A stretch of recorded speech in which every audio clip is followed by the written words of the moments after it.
सहना भगवतु सहनौ भुनक्तु सह वीर्यं करवावहै तेजस्विनावधीतमस्तु मा विद्विषावहै। ॐ शान्ति शान्ति शान्ति। समस्त जन कल्याणी निरतकरुणामयि नमामि चिन्मयं देवं तत्त्वं विद्वम्। Very well. So I welcome you all with great love and great respect in this Bhagavad Gita.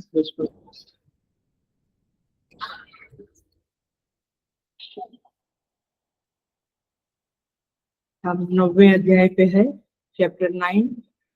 We will chant 5 shlokas. Shloka number 11. Chapter 9 Shrimad Bhagavad Gita, shloka number 11. अवजानन्ति मां मूढाः मानुषीं तनुमाश्रितं परं भावमजानन्तः मम भूतमहेश्वरम् मोहाशा मोघकर्माणः मोघज्ञानादिचेतसः राक्षसीमासुरीं चैव प्रकृतिं मोहिनीप्सिताः महात्मानस्तु मां पार्थ दैवीं प्रकृतिमाश्रिताः भजन्त्यनन्यमनसः ज्ञात्वा भूतादिमव्ययम् सततं कीर्तयन्तो मां यतन्तश्च दृढव्रताः नमस्यन्तश्च मां भक्त्या नित्ययुक्ता उपासते ज्ञानयज्ञेन चाप्यन्ये यजन्तो माम् उपासते एकत्वेन पृथक्त्वेन बहुधा विश्वतो मुखम्.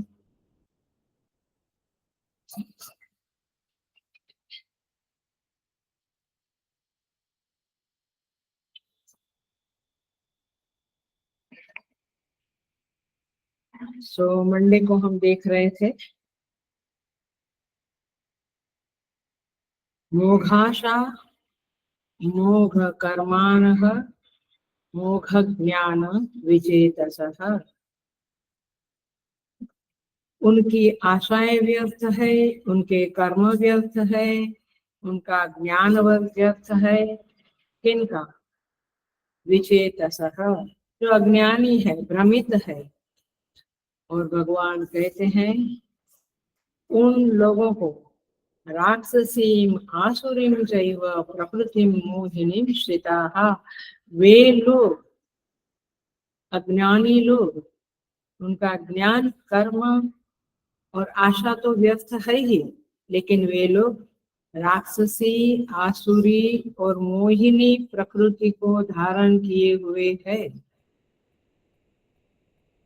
अब हम सोचते होंगे कि ये तो उन लोगों की बात चल रही है, बट शायद सोचना पड़ेगा कि ये शायद हम लोगों की तो बात नहीं चल रही है.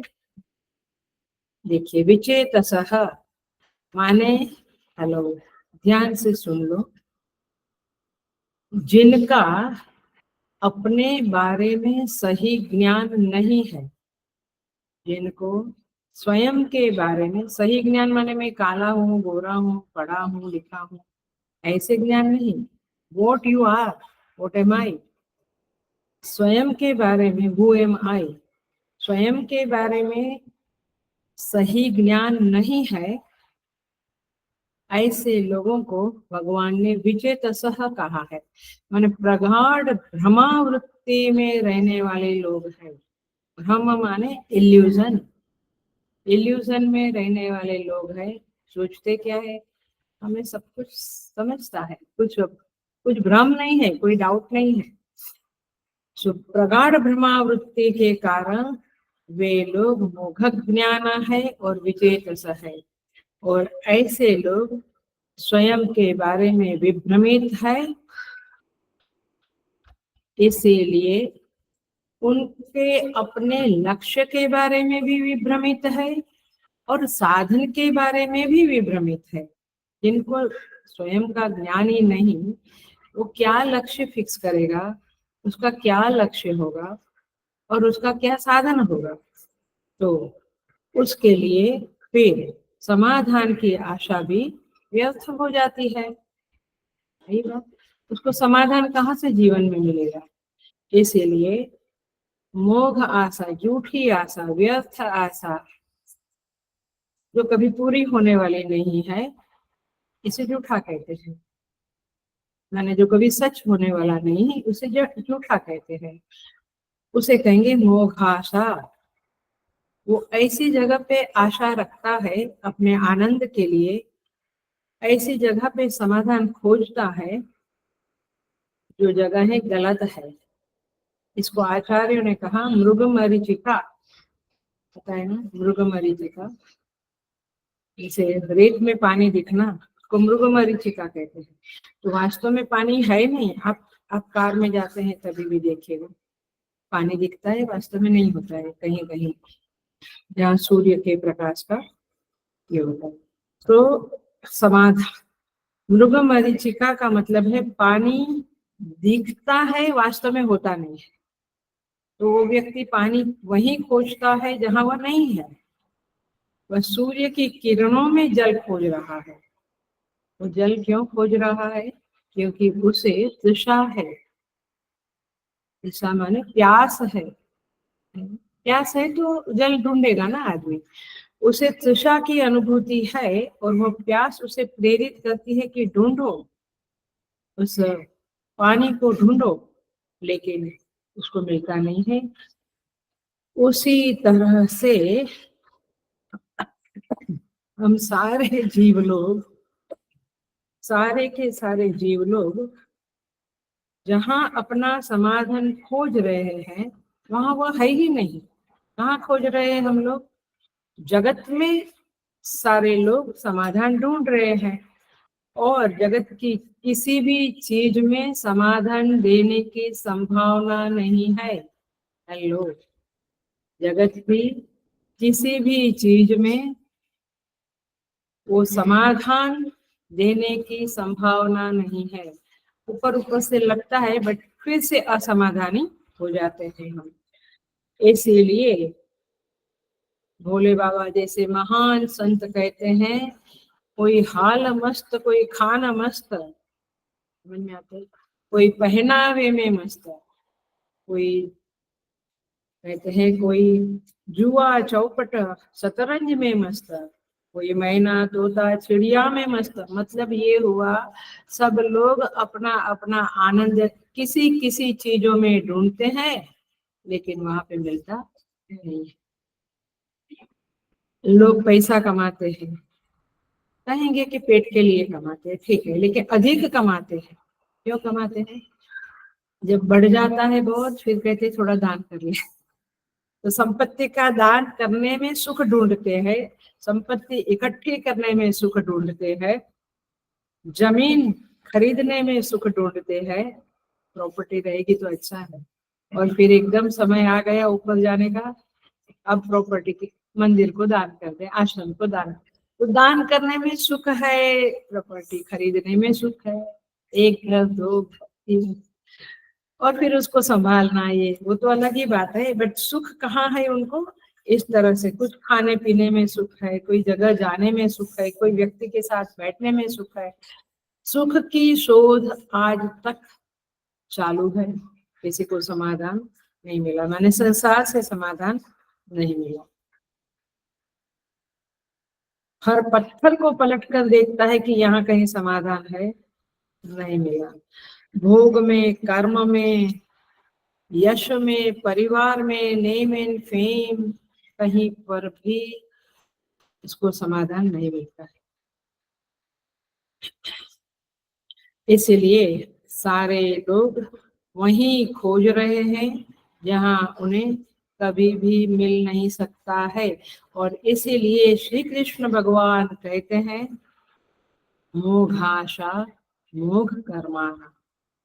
ये आपकी आशा व्यर्थ है, या मिलेगा, टेम्पररी समाधान अवश्य मिलेगा, लेकिन परमानेंट नहीं मिलेगा। इसीलिए तो बड़े बड़े लोग कहते हैं कि चलो हम गुरु के पास जावे। राजा लोग संतों के पास आते थे समाधान के लिए।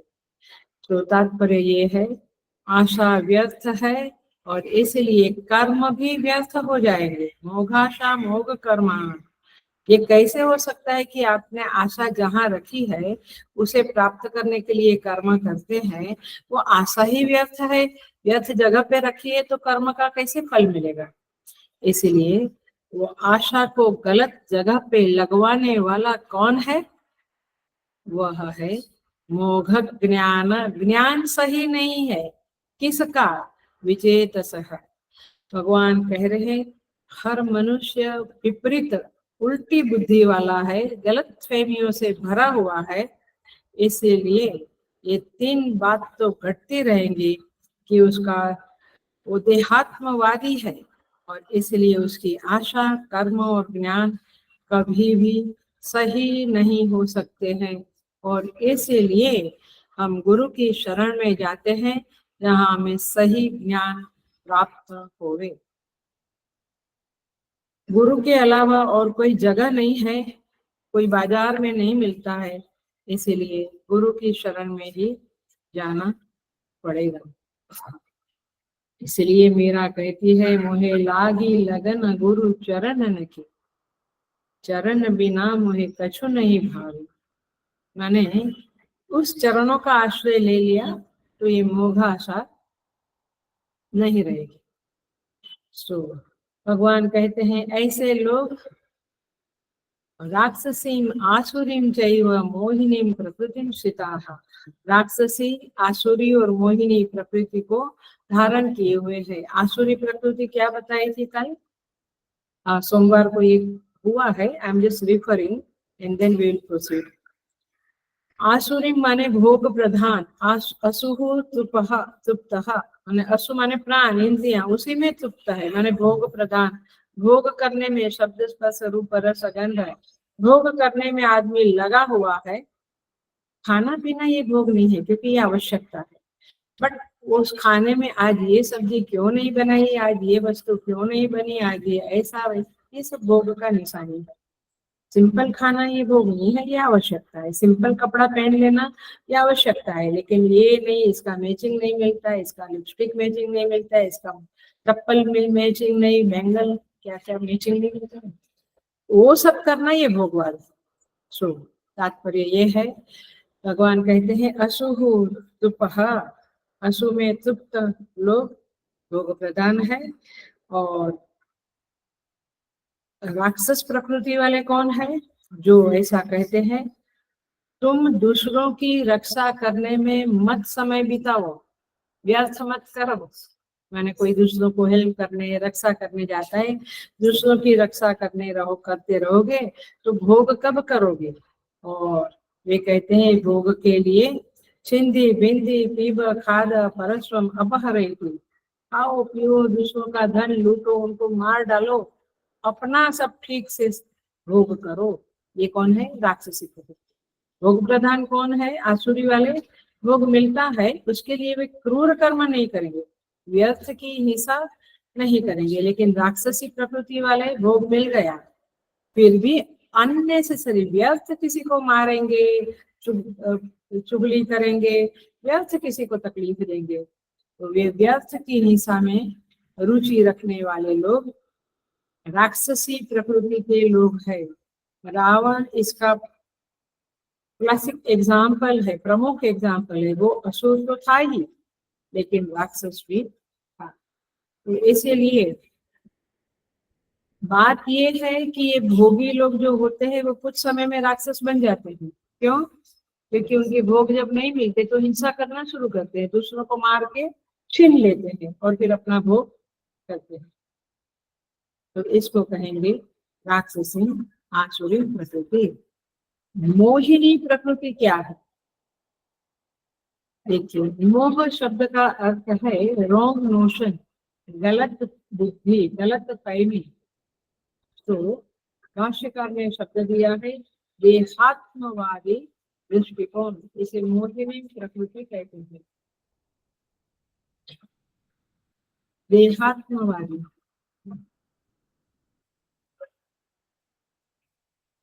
तो देहात्मवादी दृष्टिकोण वाले लोग मोहिनी प्रकृति के लोग होते हैं।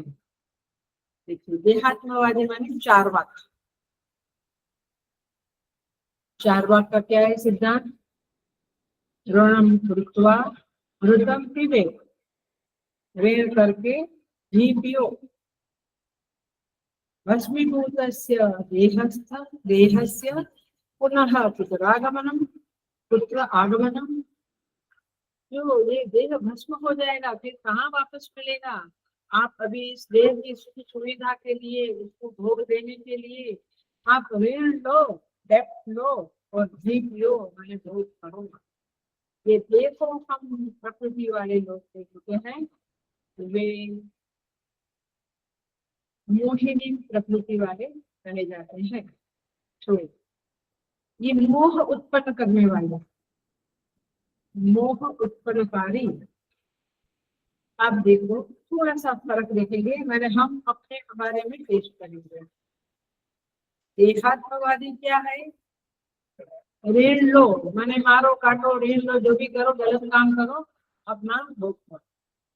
ये देहो हम, देह ही सब कुछ है इस दुनिया में के लिए, ऐसे बोले।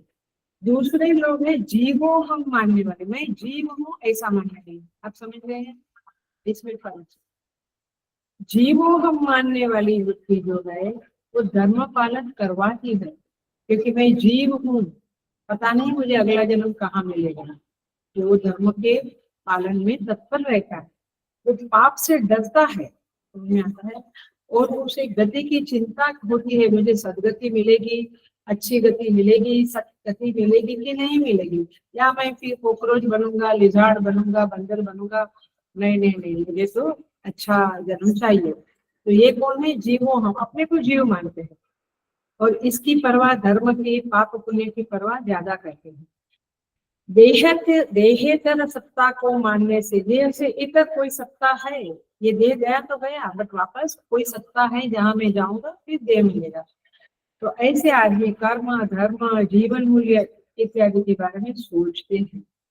लेकिन देहात्मवादी लोग, मोहिनी प्रकृति वाले लोग, कर लो मजा इस जन्म में, अगला किसने देखा है, आओ पियो मौज करो, और उसके लिए कुछ नहीं है तो मारो काटो, खत्म करो किसी को। तो इस तरह से ऐसे लक्ष्य वाले लोग मोहिनी प्रकृति है, जीवो हम वाले लोग धर्म इत्यादि की परवाह करते हैं। तो तात्पर्य ये है, देहात्मवादी व्यक्ति के जीवन से धर्म उठ जाता है।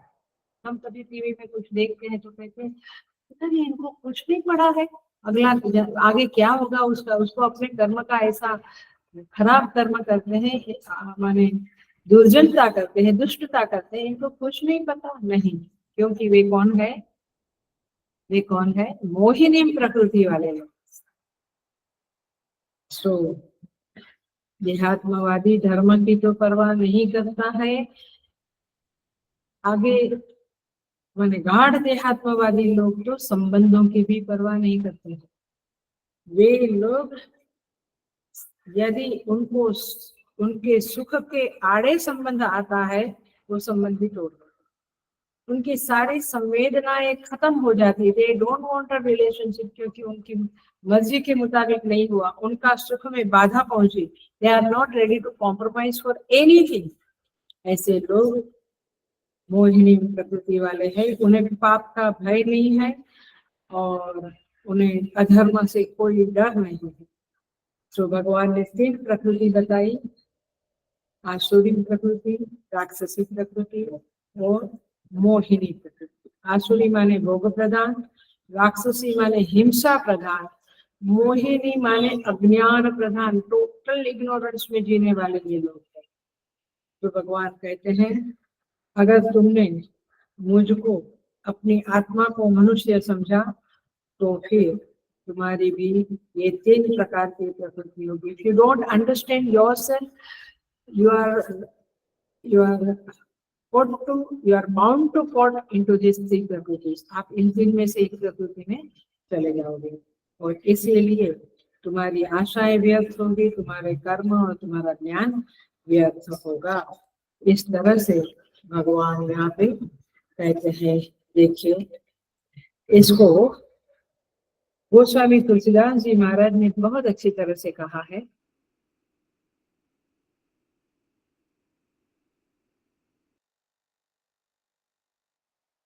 पारी मथे घृत होई भरू, मतलब पानी को मथने से घी निकलेगा।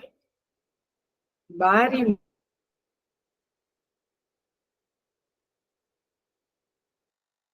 उसको पीसने से तेल निकलेगा, तेल को पीसने से तेल निकलेगा, रेती को पीस सिकताते वरु तेल, बिनु हरि भजन न भवतरिय, यह सिद्धांत अपेल। आप हरि भजन नहीं करेंगे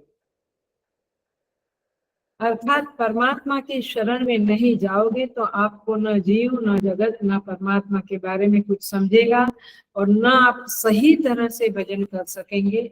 और इसीलिए ये सिद्धांत पक्का है।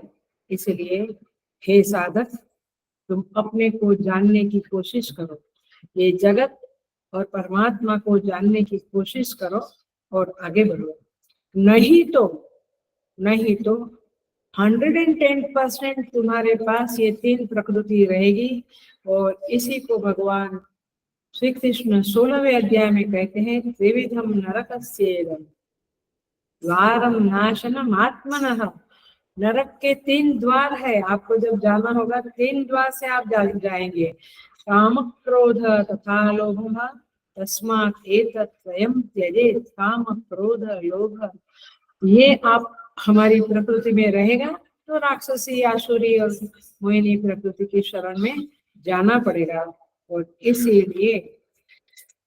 इसीलिए भगवान कहते हैं ये विचेतस लोग है, अज्ञानी लोग है। ये बहुत ही जबरदस्त श्लोक है मोहगासा। हम अपने ऊपर घटा के जरा देखें, कितनी बार जीवन में हमारी आशाएं व्यर्थ हुई है, हमारे कर्म का फल नहीं मिला। कितनी बार हमें समझा है, अरे यार मैं गलत था, मैंने ऐसा कैसे सोचा, होगा ज्ञान। तो ये श्लोक हमारे जीवन में बहुत लागू पड़ता है। ईशावास्य उपनिषद में भी श्रुति कहती है, असूर्या नाम ते लोकाः अंधेन तमसावृताः तांस्ते प्रत्याभिगच्छन्ति ये केचात्महनो जनाः। कहते हैं ये असूर्या नाम का लोक है, वो अंधकार से छाया हुआ है और वहां पे आत्महनो जनाः, जिन्होंने अपने आत्मा का उद्धार नहीं किया, ऐसे आत्महनो जनाः प्रत्याभिगच्छन्ति, मृत्यु के बाद उस अंधेरे लोक में चले जाते हैं। If you don't have knowledge, will go to the darkness. So इस तरह से यहाँ पे सारी बातें बताते हैं। बहुत जबरदस्त एग्जाम्पल है, एक छोटा सा एनेक्डोट है, बताती हूँ। राक्षसी प्रकृति, हमें लगता है कि हम थोड़े राक्षस है, हम तो मनुष्य है, बट प्रकृति हमारी क्या है? किसी को दुख देकर सुखी होना, वेरी सिंपल मीनिंग। अथवा किसी के दुख को देखकर खुश होना, किसी को दुख देकर खुश होना, किसी के दुखी, कोई दुखी है ऐसा जानकर देखकर सुखी होना।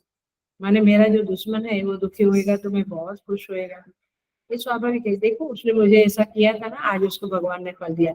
मतलब क्या हुआ? राक्षसी प्रकृति, हिंसा वाली प्रकृति है। इसलिए इसके ऊपर बहुत विचार करना होगा।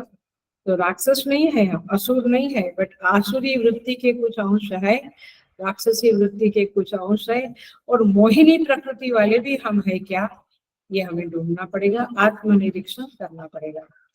राक्षसी वृत्ति का एक क्लासिक एनेक्डोट बताती हूँ। एक गांव है, एक आदमी है, सबसे लड़ता रहता है, सबको तकलीफ देता रहता है। होते हैं ना ऐसे लोग, हमारे भी आसपास होते हैं। क्या करता है, एक दूसरे की चुगली करता रहता है ताकि एक दूसरे में झगड़ा होवे, and then he becomes happy, वो देखता रहता है। ऐसे लोग होते हैं संसार में।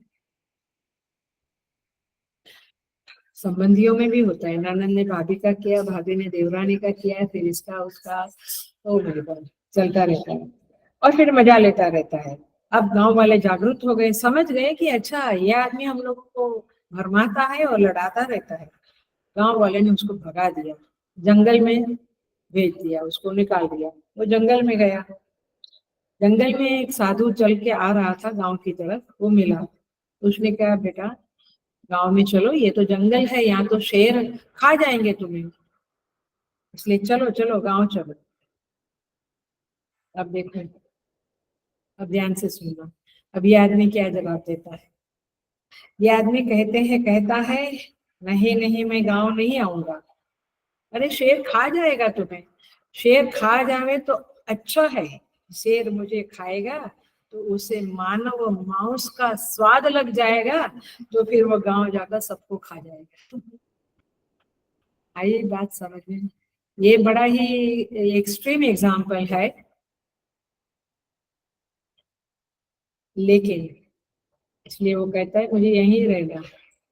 लेकिन ऐसे लोग दिखते हैं ना, तो मैंने, मेरा बिगड़े तो बिगड़े लेकिन उसका तो बिगड़ना ही चाहिए। ये वाला वो कुएं का एग्जाम्पल था ना, मेरी एक आंख गई, भगवान ने कहा, भगवान मैंने तपस्या किया, नेबर से दुश्मनी थी, भगवान प्रसन्न हुए तो मांगा, भगवान बोला मांग मांग क्या चाहिए, तो मांगा मेरी एक आंख फुट। भगवान भगवान उन्होंने कहा कि मैं ये मांगता हूँ कि मेरे को जो देंगे वो मेरे नेबर को डबल देना। तो बोला ठीक है भगवान। भगवान बोला ठीक है, तुझे जो देगा और तेरे नेबर को डबल दूंगा, बट तुझे क्या चाहिए ये तो बोला मेरी एक आंख फूट जाए ताकि उसकी दोनों। समझ में आता है? ये सारे एग्जाम्पल द्वेष के हैं, ये सारे एग्जाम्पल मोहिनी राक्षसी प्रकृति वाले हैं। ऐसा, ऐसे लोग भी होते हैं दुनिया में, और बहुत कुछ टीवी वगैरह में देखते रहते हैं लोग। तो तात्पर्य यह है कि भगवान कहते हैं दैवीं आसुरीं प्रकृतिं मोहिनीं प्रकृतिं आश्रिताः। आगे बढ़ जाते हैं, नेक्स्ट फ्लो।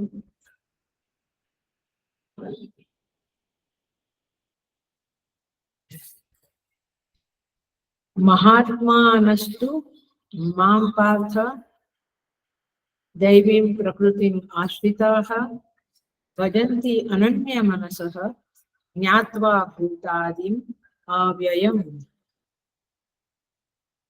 महात्मानस्तु, तु माने किंतु परंतु, पार्थ हे कुंती पुत्र, पार्थ माने कुंती पुत्र, दैवीं प्रकृतिम आश्रिता, 13वां नंबर का श्लोक है, देखिएगा 13 नंबर का श्लोक। दैवी प्रकृति के आश्रित हे कुंती पुत्र, भजन्ति अनन्य मनसः, महात्मा जन मुझे भूतादिम अव्ययम, मुझे भूतों का सनातन कारण और अविनाशी समझकर अनन्य मनसः भजन्ति, मुझे अनन्य मन से युक्त होकर निरंतर भजन करते हैं। मुख्य वाक्य है महात्मानस्तु भजन्ति।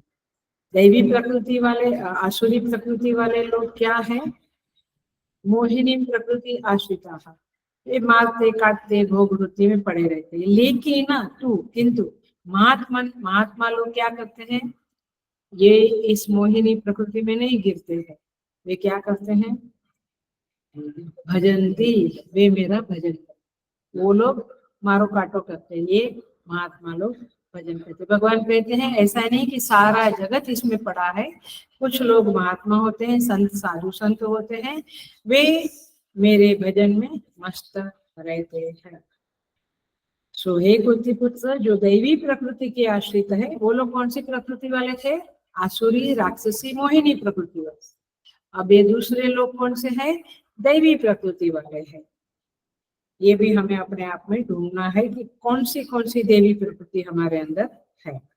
तो दैवी प्रकृति में आश्रित लोग जो है वे महात्मा लोग मुझे अविनाशी और जगत का सनातन कारण समझकर अनन्य मनस मुझ में अनन्य मनस होकर मेरा भजन करते हैं। आइए देखते हैं इसमें।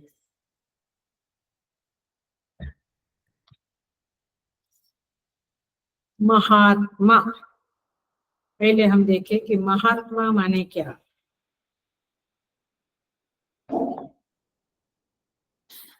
महात्मानः माम भजन्ति, ये महात्मा मेरा भजन करते हैं। वो तुलना की है, मूढ़ व्यक्ति मां अवजानन्ति, मूढ़ लोग मेरा, पिछले श्लोकों में जाओ, मूढ़ लोग मेरा अवज्ञा करते हैं। अवजानन्ति माने अवज्ञा करते हैं, अपमान करते हैं, मेरा निरादर करते हैं। और महात्मा लोग मेरा आदर करते हैं, मेरा भजन करते हैं। समझ में आ गई दोनों बातें? उल्टा करो। जो लोग केवल पैसा कमाना, खाना पीना सोना और कुछ नहीं, ऐसे ही जिंदगी बिता देते हैं, वे आसुरी राक्षसी मोहिनी प्रकृति वाले हैं। कुछ लोग होते हैं वो जीवन में भगवान के भजन को भी आत्मसात करते हैं, भगवान के भजन में जीवन बिताने का संकल्प ले लेते हैं। ऐसे लोग महात्मा कहलाते हैं। दूसरे लोग राक्षसी आसुरी वाले कहलाते हैं। डर नहीं लगता है? अपने बच्चों को देखकर, जवान बच्चे बहुएं रात दिन नौकरी पैसा, होटलों में जाना, रिसोर्ट में जाना, खाना पीना, उनके जीवन में कुछ नहीं। भगवान करे वे लोग शायद हिंदू संस्कृति के मुताबिक शाम को दिया बत्ती भी करते होंगे कि नहीं, क्या पता। सुबह फूल पत्ता भगवान को चढ़ाते होंगे कि नहीं, क्या पता। योगा में जाएंगे, माने योगा करेंगे, जिम में जाएंगे, वॉकिंग करेंगे, कराटे, डांस। मेरे मेरे आश्रम में ही ये जो दूसरा हॉल है वहाँ पे हम देते हैं भाड़े से थोड़ा, तो डांस करते हैं, डांस क्लास चलते। तो 50-50 साल की लेडीज डांस करने आती है। इधर मेरे यहाँ पे शिव महिमा चलता है, विष्णु सहस्त्रनाम चलता है, उधर वे 50 साल की लेडीज डांस करती रहती है। समझता नहीं। अच्छा ऐसा है कि चलो घर में कर लेते हैं भजन, तो ठीक है। भजन करते ही नहीं है, बट मौका है तो भी इधर नहीं आते हैं, बाजू के हॉल में भजन भांगड़ा करते हैं। तात्पर्य ये है कि, और हम भी कभी बोलते नहीं उनको कि देखो गीता मैया ऐसा कहती है, आप आसुरी भोग प्रधान वृत्ति के लोग हैं, आप कभी भजन करो, कभी भगवान का नाम स्मरण करो। कुछ नहीं कहेंगे हम उल्टा ये कहेंगे अभी उनके दिन तो पैसा कमाने के हैं, बच्चों को बाल विहार में भेजो। अभी बच्चों के दिन तो खेलने कूदने के हैं, अभी बाल विहार थोड़ा, ये भजन भगवान का नाम मंत्र थोड़ा सीखना है। नहीं, बुढ़ापे में सीखेंगे आपके जैसा। मैं ये कहना चाहती हूँ कि हम पाठ करते हैं, हम गीता सीखते हैं, ये बहुत अच्छी बात है, बहुत पुण्यशाली है, ईश्वर की बहुत कृपा है। लेकिन हमारे जवान बच्चों को, माने हमारे बेटों को जो 40-50 के होने आए हैं, और हमारे छोटे बच्चों को हमें प्रेरित करना चाहिए कि आप शास्त्र पढ़ो, कुछ क्लास करो, कुछ पाठ करो, राम रक्षा करो, कुछ करो, नहीं तो आसुरी प्रकृति वाले कहलाओगे। और आसुरी प्रकृति वाले धीरे धीरे राक्षसी प्रकृति में चले जाते हैं। ये है महात्मा लोग। महात्मा लोग कैसे होते हैं उसका डिस्क्रिप्शन दिया है। महात्मा शब्द का अर्थ भगवान भाष्यकार ने लिखा है अक्षुद्ध चित्ताहा, जिसका चित्त क्षुद्र नहीं है, माने छोटा नहीं है, संकीर्ण नहीं है, उसे महात्मा कहा जाता है। संकीर्ण चित्त वाले लोग माने क्या? देखिए हमने अपना दायरा कितना बनाया है, बताओ मुझे। एक सीमा खींच ली है अपने चित्त में हमने, और वो सीमा है राग और द्वेष की। माने किसी के प्रति राग है, किसी के प्रति द्वेष है। I like this person, I like this things, I like this place, I don't like this place, I don't like this person, I don't like this things. तो थिंग्स एंड बीइंग्स का एक सीमा खींच लिया है, एक लाइन बना दी है। और इसीलिए वो राग द्वेष के दायरे में जो कुछ आता है उसी में दिमाग घूमता रहता है। एम आई राइट? और वो बहुत छोटा है, 4 घर के लोग, 4 बाहर के लोग, थोड़ा सा माने बहुत छोटा। मैक्सिमम मैक्सिमम सोसाइटी में भी, उधर अमेरिका वगैरह दुबई में भी सब जगह पे ऐसा है, आजू बाजू में कौन रहता है किसी को पता नहीं। अपने यहाँ भी आजकल ऐसा ही हो गया है। सो कितना छोटा दायरा है आपका। सो छोटी सी चार दीवारी में मन घूमता रहता है और इसे संकीर्ण चित्त कहते हैं। इसलिए अपने मन के परिभ्रमण के दायरे को जरा देखो। जहां तक राग है उस व्यक्ति वस्तु में मन जाता है, जहां तक द्वेष है उस वस्तु व्यक्ति में मन जाते हैं, उससे अलावा कहीं नहीं जाता। और इसीलिए महात्मा वह है जो शुद्ध चित्ता नहीं है, अशुद्ध चित्ता है। मानो उसका उसका राग द्वेष कम हो गया है और उसका दायरा बढ़ गया है। He thinks about society, he thinks about his own city, his own state, his own country. ये दायरा बढ़ाना है। अथवा वो अपनी संस्था जैसे मिशन परिवार है उसके लिए सोचता है, या म्यूजिक का उसका बड़ा दायरा है, बड़ा, जितना बड़ा परिवार उतना आपका दायरा बड़ा। और एक दिन आता है जब क्या बोलते हैं, वसुधैव कुटुंबकम, सारी सृष्टि मेरा परिवार। तो जिसका दायरा बड़ा होता है वही महात्मा होता है। माने अथवा जो अंदर से शुद्ध हो गया है, शुद्ध चित्त है, वो भी महात्मा होता है। स्वामी शरणानंद जी महाराज कहते हैं, जितने रागद्वेष कम होगे उतना चित्त विभुत्व का अनुभव करने में समर्थ होगा। विभुत्व माने बड़प्पन, बड़ा बन जाता है वो व्यक्ति। आखिर में बड़ा वही बनता है सच में जिसके राग द्वेष बहुत कम हो गए हैं।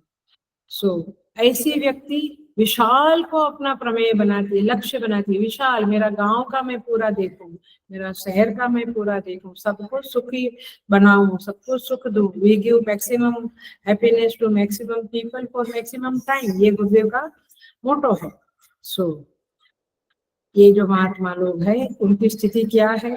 राग द्वेष उन्हें आज्ञा नहीं दे सकते हैं। जैसे धृतराष्ट्र में पहला श्लोक क्या है? गीता का पहला श्लोक क्या है?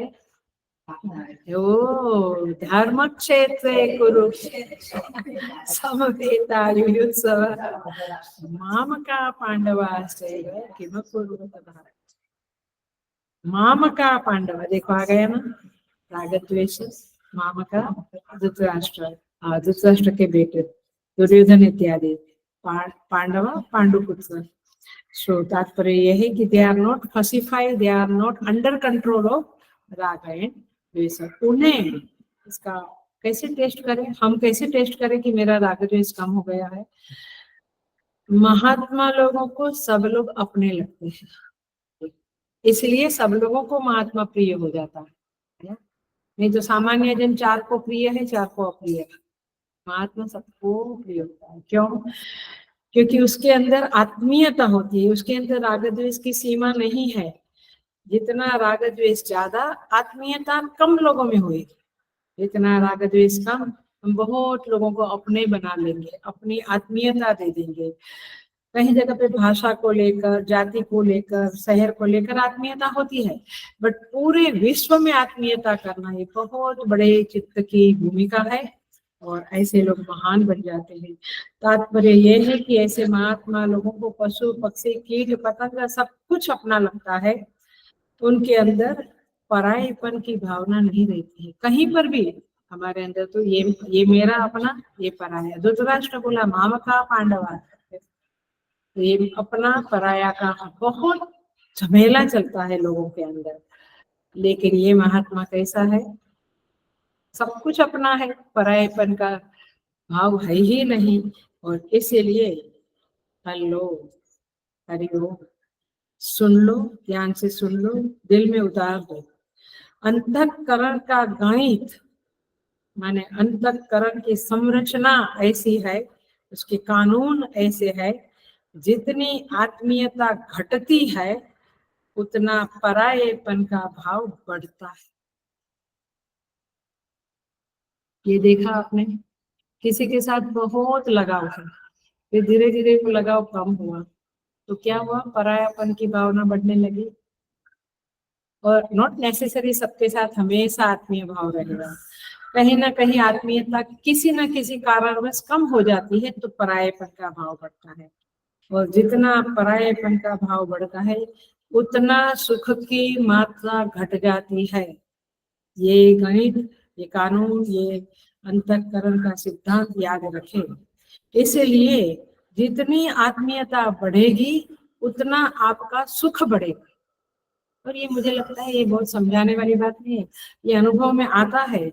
जितनी आत्मीयता होती है, माँ बाप को देखो, खास करके माँ को देखो, बच्चे से बहुत आत्मीयता है। जब उसकी शादी होती है, हेलो, क्या होता है, फिर क्या बोलते हैं, अब वो देखेगी ना तुम्हारा थोड़ा परायेपन का, माने आत्मीयता घटी और साथ में दुख भी हुआ ना, अब शेयर करने वाली कोई और आ गई है मेरे सुख में। ये जीवन का सत्य है। तो तात्पर्य ये है, जितना आत्मीयता घटती है और परायेपन का भाव बढ़ता है, उतना सुख भी घटता है। और इसीलिए ये मेन बात है, अकेलेपन का दुख भी झेलना पड़ता है, क्योंकि आत्मीयता नहीं है किसी के साथ, तो मैं अकेला हो गया, अकेलेपन का दुख भी झेलना पड़ता है। इसीलिए मन में आत्मीयता का भाव हो तो मनुष्य एकांत में भी आनंदित रहता है, अकेला है फिर भी खुश रहता है। पॉइंट इज दिस कि राग द्वेष कम करे और चित्त को विशाल बनावे और सबके साथ आत्मीयता का भाव बढ़ावे। ये है महात्मा लोगों की प्रकृति। देखिए भगवान श्री कृष्ण कहते हैं, महात्मा नस्तु माम पार्थ दैवी प्रकृति आश्रिता। ये लोग दैवी प्रकृति को आश्रित है, अर्थात दैवी प्रकृति वाले हैं। दैवी प्रकृति क्या होती है, श्रीमद् भगवत गीता में देखना है तो देखना, क्योंकि हम अपने में चेकअप कर सकते हैं इसके बारे में।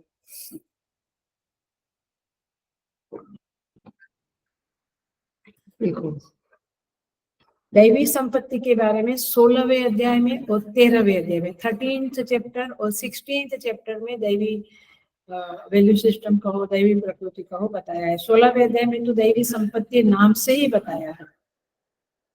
3 श्लोक है, नंबर 1, 2, 3। अभयम सत्व संशुद्धि ज्ञान योग व्यवस्थिति दानम दमश्च यज्ञश्च स्वाध्यायस्तप आर्जवम। ये सारी क्वालिटीज है, ये दैवी संपत्ति वाले लोग हैं।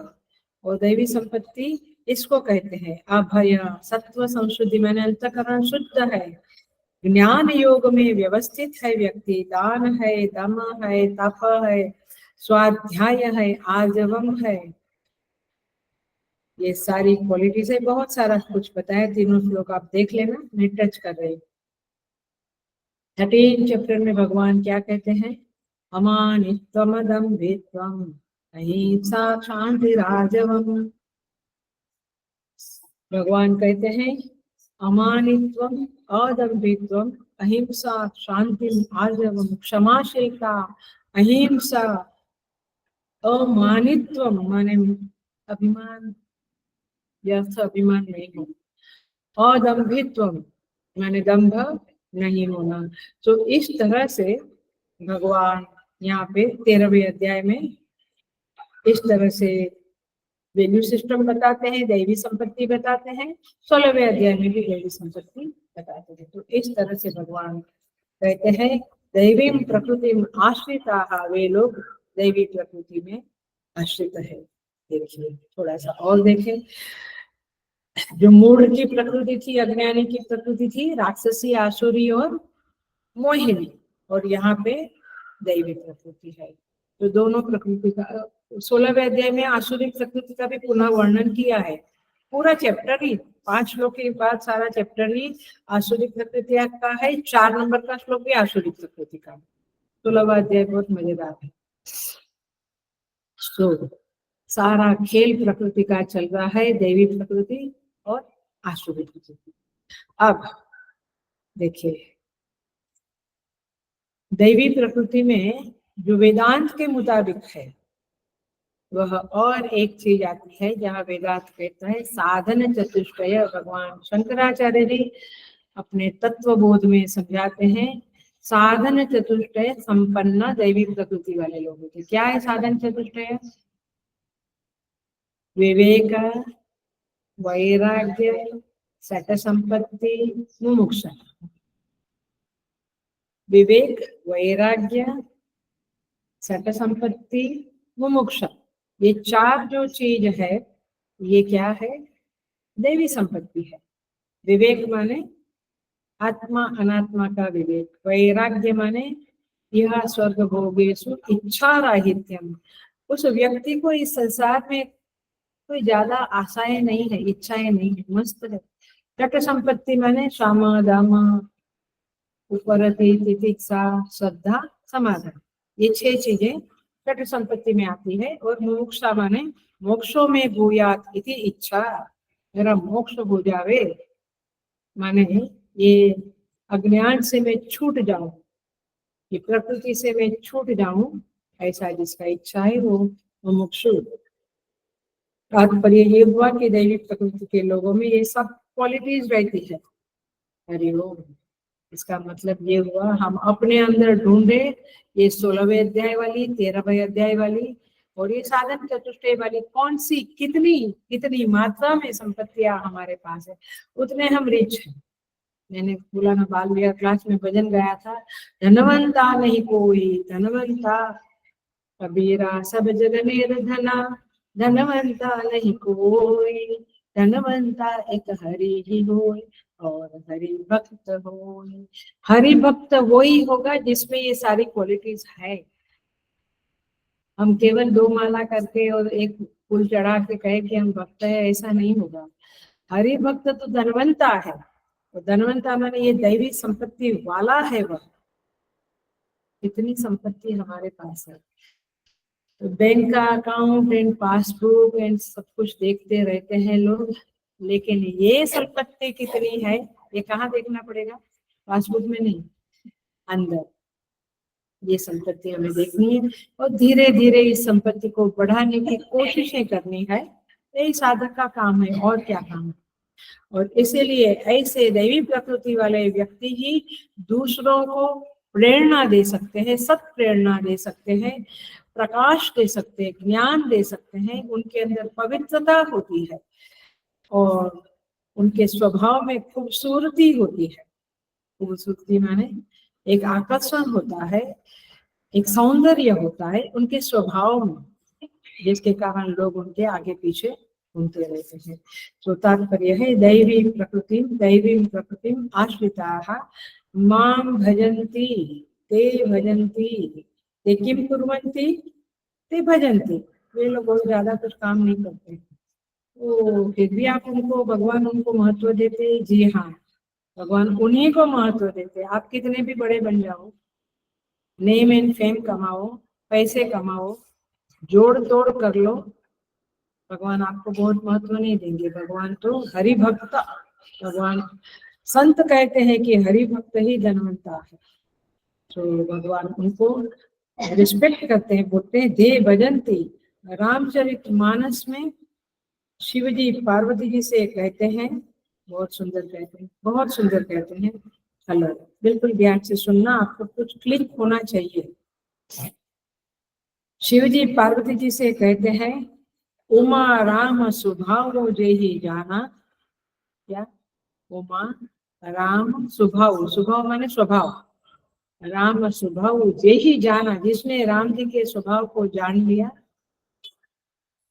ताहि भजन तजी भाव न आना, ताहि भजन तजी भाव न आना।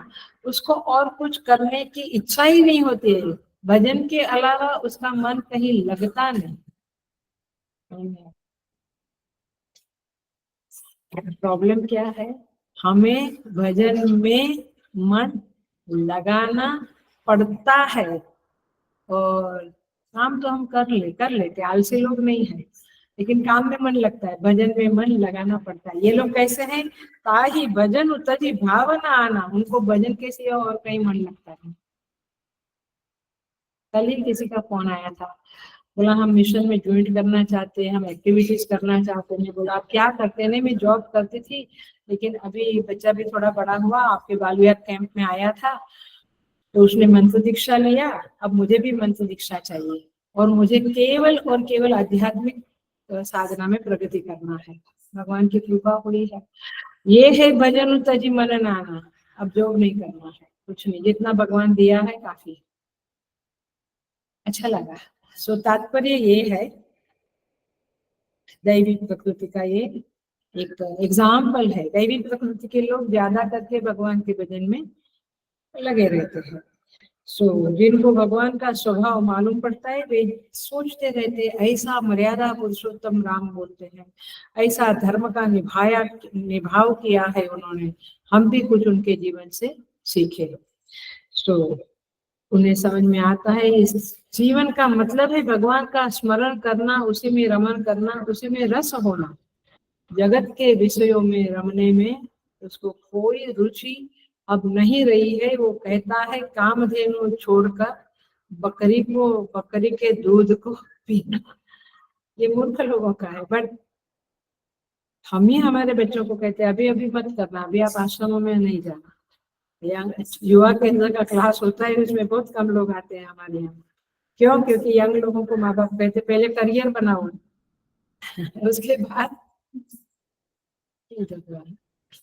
सो भगवान श्री कृष्ण कहते हैं महात्मा नस्तु माम पार्थ दैवी प्रकृति आश्रिता भजन्ति अनन्य मनसः।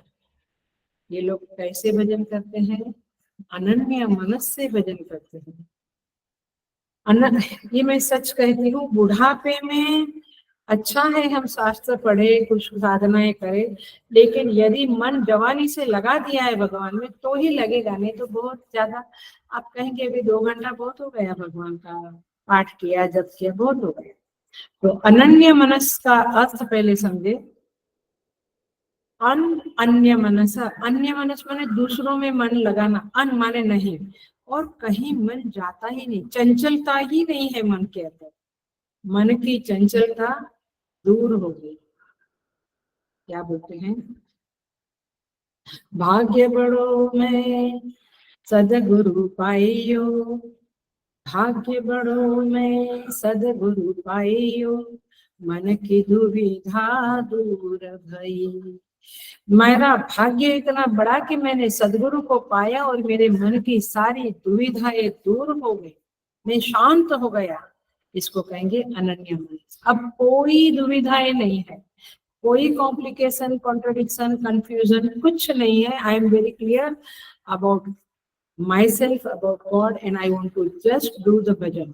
मैं अब भजन में मस्त होना चाहता हूँ।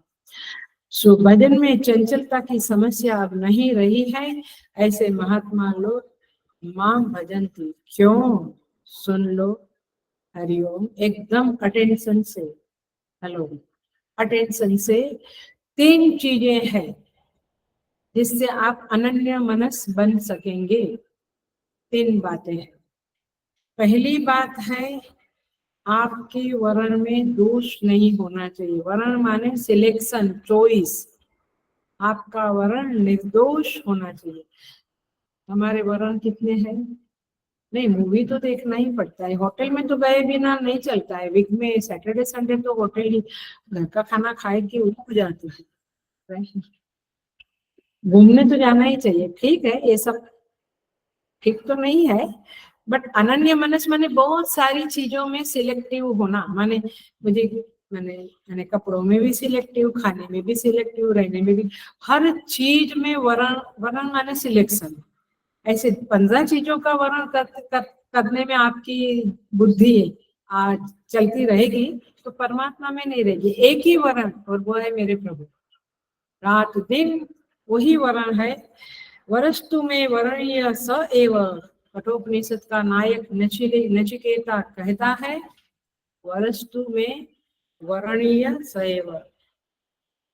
यमराज उसको कहते हैं, जब नचिकेता यमराज के सामने खड़ा है, यमराज उसको कहते हैं कि तुम कुछ वर मांगो, क्योंकि मैं लेट आया, तुम्हें मेरे दरवाजे में बैठे रहना पड़ा, तुम कुछ वर मांगो ताकि मैं उस अपराध से मुक्त हूँ। अतिथि देवो भव का पालन ठीक से नहीं हुआ। नचिकेता कहता है, सुन लेना, नचिकेता कहता है ये शरीर से जब जीव निकलता है उसके बाद उसका क्या होता है? ऐसा प्रश्न हम नहीं पूछते हैं, हम पूछेंगे दी बेस्ट होटल बम्बई में कौन सी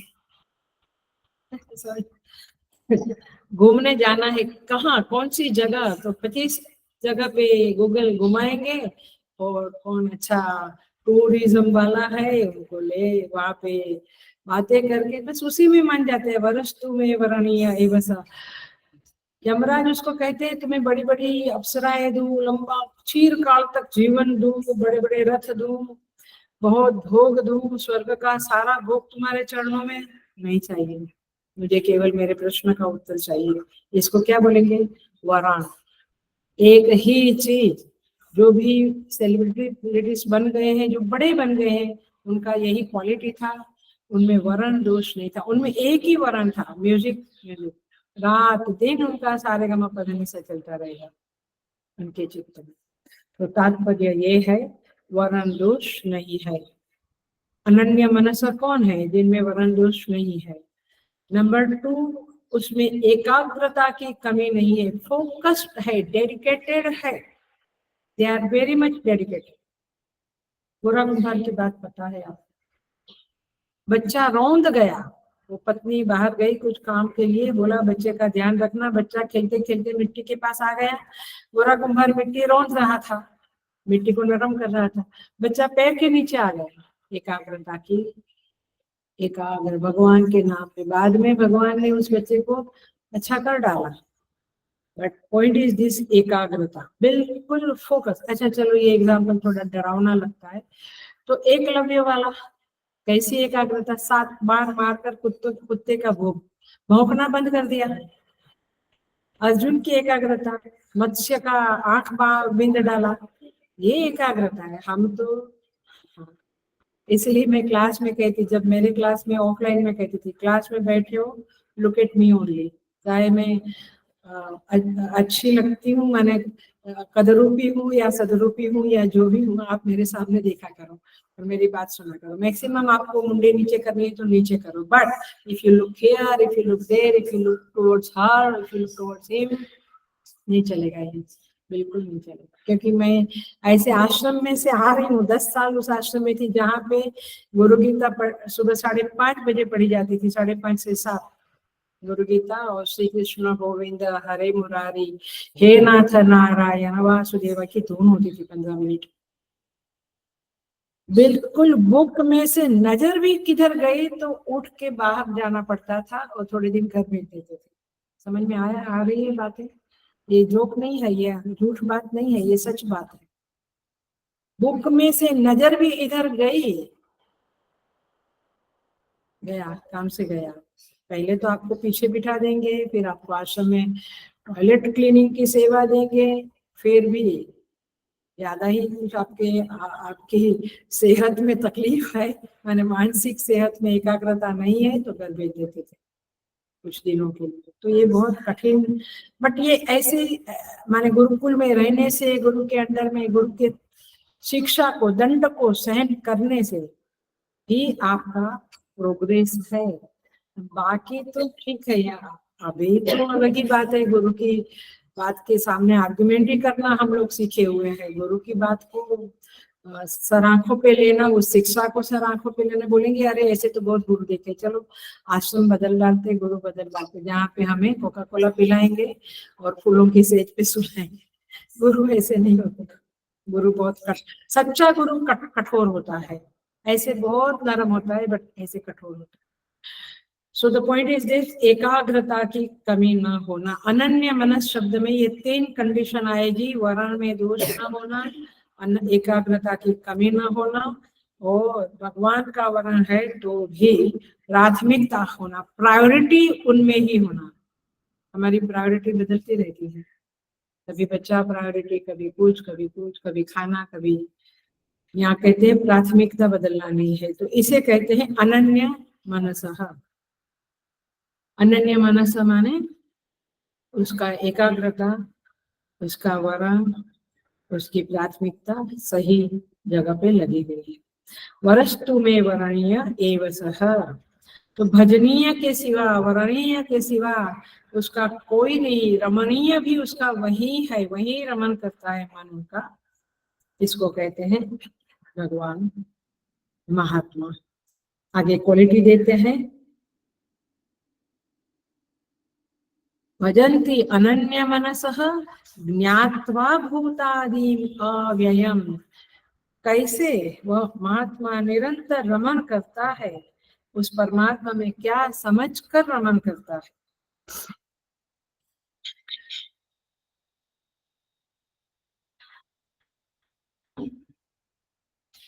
भगवान को क्या समझकर रमन करता है, उसका ज्ञान कैसा है, भगवान को क्या समझता है। वो कहते हैं ये महात्मा लोग ऐसे हैं जो भगवान को सही समझते हैं।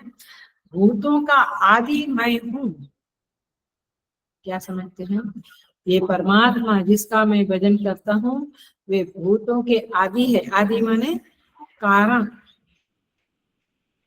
बिगिनिंग। सो भूतानाम आदिम अहम, माने ये एक शब्द है भूतानाम आदिम। फोर्थ चैप्टर से, फोर्थ श्लोक से लेके 8वें श्लोक तक भगवान ने जो बोला, न चाहम तेषु अवस्थिताः मत्स्थानि सर्वभूतानि, ये सारी विसृजामि अहम पुनः पुनः, ये सारी बातें जो 4 से 8 श्लोक में कही, इसका इसका क्रक्स जो है वो एक ही शब्द है, भूतानाम आदि। समझ में आया? भूतों का आदि मैं हूँ, मतलब कि मुझ में ही, मुझसे ही सारे भूत उत्पन्न होते हैं और मुझ में ही सारे भूत लीन हो जाते हैं। सो ये है भगवान की, भगवान के बारे में उसका ज्ञान ऐसा ही है। और कहते हैं, देखिए, अव्ययम, श्लोक का अंतिम शब्द है अव्ययम, माने अविनाशी। भगवान कैसे हैं, अविनाशी है। ऐसा मैं उन्हें समझूं तब जाकर मेरा भजन सार्थक होता है। तीनों काल में रहने वाले सत्यम परमात्मा सत्यम है।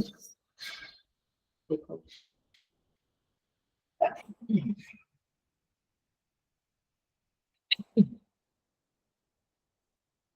देखिए, आदि शब्द का क्या अर्थ होता है, एक अर्थ कारण है, सारे जगत का कारण परमात्मा है, इसलिए उनको आदि कहते हैं। ये कारण तो है, लेकिन हेलो, बिल्कुल ध्यान से सुन लेना, लेकिन अपरिणामी कारण है। दूध में से दही बना तो दही का कारण क्या, दूध, लेकिन कैसा परिणामी कारण, परिणाम। बीज में से वृक्ष बना, लेकिन बीज कैसा, मिट गया, वो जो मेन बीज था वो मिट गया, तो परिणामी कारण। लेकिन परमात्मा से जगत बना, बट परमात्मा कैसा कारण, अपरिणामी, उनमें कोई चेंज नहीं हुआ। Are you getting the point? आप कभी घर में बैठते हैं, मूड आता है, अभी तो बारिश है तो इतना साधना का मूड बनता है ना, जप करने का, पढ़ने का। आप थोड़ा कभी श्लोक पढ़ो और सोचो, ये अव्ययम शब्द का हमने क्या समझाया था। अव्ययम शब्द माने परमात्मा अव्यय है, माने क्या है, आपको धीरे धीरे मनन करने की आदत पड़ेगी। सो अपरिणामी कारण है, इसीलिए इसीलिए क्योंकि जगत का अपरिणामी कारण है, इसलिए जगत विवर्त है। शायद ये वाक्य सबको समझे या न समझे, वेदांत की पकड़ अच्छी है तो समझ जाएगा। माने जो कारण अपरिणामी है, उससे जो कार्य उत्पन्न होता है वह विवर्त होता है। क्लासिक एग्जाम्पल दे दो तो, रज्जू में सर्प दिखा, सर्प उत्पन्न हुआ रज्जू से ही हुआ, लेकिन सर्प कैसा है, विवर्त है। विवर्त माने सुपर इम्पोजिशन, और रज्जु में कोई परिणाम हुआ, जहरीला बना, कुछ नहीं हुआ, है ना। ऐसे ही परमात्मा पारमार्थिक सत्ता है, जगत व्यावहारिक और प्रातिभाषिक सत्ता है। तो इस तरह से यहाँ पे ये सारा चिंतन हो सकता है। भूत विवर्त हो गए क्योंकि चेतन अद्वितीय है, अद्वितीय चेतन और जगत विवर्त है। ये बात अव्यय शब्द इंगित करता है। भगवान उसी बात को गीता में कहते हैं, माँ अथवा कृष्ण यही अद्वितीय चेतन है। तो महात्मा उस कृष्ण को, उस राम को, उस शिव को जानते हैं, मतलब उस अद्वितीय चेतन सत्ता को जानते हैं। वे जानते हैं कि परमात्मा के अलावा इस जगत में और कुछ नहीं। जो कुछ दिख रहा है वो प्रातिभाषिक सत्ता, वो एक फ्रिजाइल, वो एक अवभास है। आज है कल नहीं है। हम कहते भी हैं, अरे अब भी मेरे को फोन किया, अब भी मेरे साथ बात किया, अब भी मेरे सामने बैठा था, क्या हो गया? समझ में आता है? ये अवभास है, ये प्राकृतिक जगत है, ये सारी प्रतीतियां है। सो ऐसा व्यक्ति का मन वैराग्य में स्थिर हो जाता है और वह समाहिक स्थिति को प्राप्त करके भजन में लीन हो जाता है। उसी को आत्मरति, आत्म क्रीड़ा कहते हैं और ब्रह्मविदों में यही वरिष्ठ है। गीता का यह महानायक बन जाता है। तो ऐसे महात्मा में ध्यान से सुनना, ध्यान रहे, दो बातें ध्यान रहे। ऐसे महात्मा में जिसकी भगवान प्रशंसा करते हैं, उसमें दो चीज हाईलाइटेड है। एक है उसकी दैवी प्रकृति, दूसरा है उसका ज्ञान। एक है दैवी प्रकृति, दूसरा है माने ज्ञान। माने जिसकी प्रकृति साधु प्रकृति है, डिवाइन नेचर है, और जिसका ज्ञान वेदांत प्रमाण से बिल्कुल शुद्ध है। ये दो बातें हैं तो फिर वो महात्मा है। और तब जाके वो आत्मरमण करेगा, आत्म क्रीड़ा करेगा और अपने भजन में मस्त रहेगा। हम बहुत बार देखते हैं, ये जगत में देखा जाता है कि ऐसे महात्मा मिलने बहुत दुष्कर होते हैं, बहुत दुर्लभ होता है। होते तो है ही, लेकिन बहुत कम होते हैं, वेरी फ्यू। बहुत बार साधक को आचार्य के बल से, प्रवचन के बल से, उनकी वाणी से ज्ञान तो हो जाता है, लेकिन उसका स्वभाव दैवी नहीं होता है। नॉट नेसेसरी कि वो डिवाइन स्वभाव वाला, साधु स्वभाव वाला होवे। बहुत लोगों को हमसे ज्यादा अच्छा सा वेदांत बोलने में एक्सपर्ट होते हैं, आर्ग्यूमेंट तर्क लगाने में एक्सपर्ट होते हैं, बट जो दोष है कपट चालाकी, गंदे दोष है, वेरी वेरी डर्टी दोष है, ये दोष उनके अंदर रहते हैं। तो फिर वह कैसे कहलाएंगे? ऐसे ज्ञानी को वेदांत में अकृतोपास्ति कहा है। एक है कृतोपास्ति, कृतोपासक, एक है अकृतोपासक। दो प्रकार के साधक है। कृतोपासक माने जिन्होंने उपासना की है, वैल्यू सिस्टम को जीवन में अपनाया है, यह कृतोपासक, बहुत जप तप किया। एक है अकृतोपासक, मैंने ज्ञान तो प्राप्त किया है, पहले कृतोपासक ने भी ज्ञान प्राप्त किया है और उपासना भी की है। अकृतोपासक कौन है? ज्ञान प्राप्त किया लेकिन उपासना, जप तप, साधु स्वभाव प्राप्त नहीं किया। Are you very clear about this?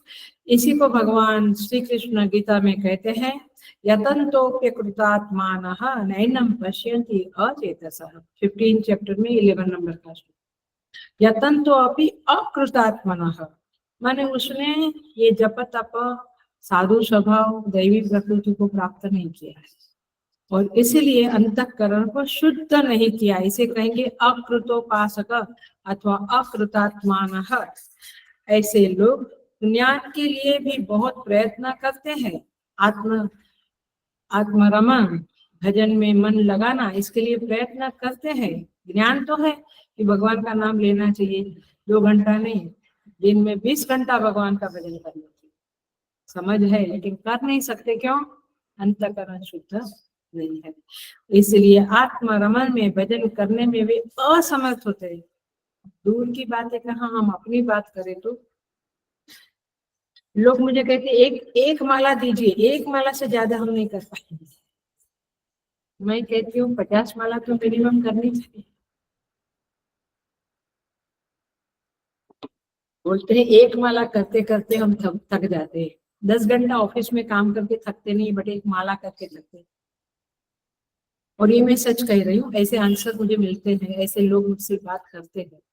मैं कहती हूँ 10 घंटा ऑफिस में काम, अब वो तो ठीक है, मैं उसमें तो आदत पड़ गई है, बट माला, एक माला से ज्यादा मैं नहीं कर पाऊंगा। अच्छा बाबा, एक माला से शुरू करो, फिर 3 करो, फिर 5 करो।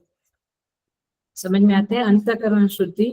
आप कुछ भी बोलो, आप कुछ भी बोलो कि मन तो लगता नहीं, फिर माला करके क्या फायदा है। मनवा फिरे जहुदिस, है ना? कर्म में तो माला फिरे, मनवा फिरे जहुदिस, कहत कबीरा। सो मन घूमता रहता है, फिर भी माला करो, क्योंकि वो अंतर मन वो ओम नमः शिवाय ये चैंट करता रहेगा तो चित्त शुद्धि होगी ही होगी, ये गारंटी। सो तात्पर्य यह है, महात्मा को ज्ञानवान भी होना चाहिए और अंतःकरण शुद्ध कृतोपासक भी होना चाहिए।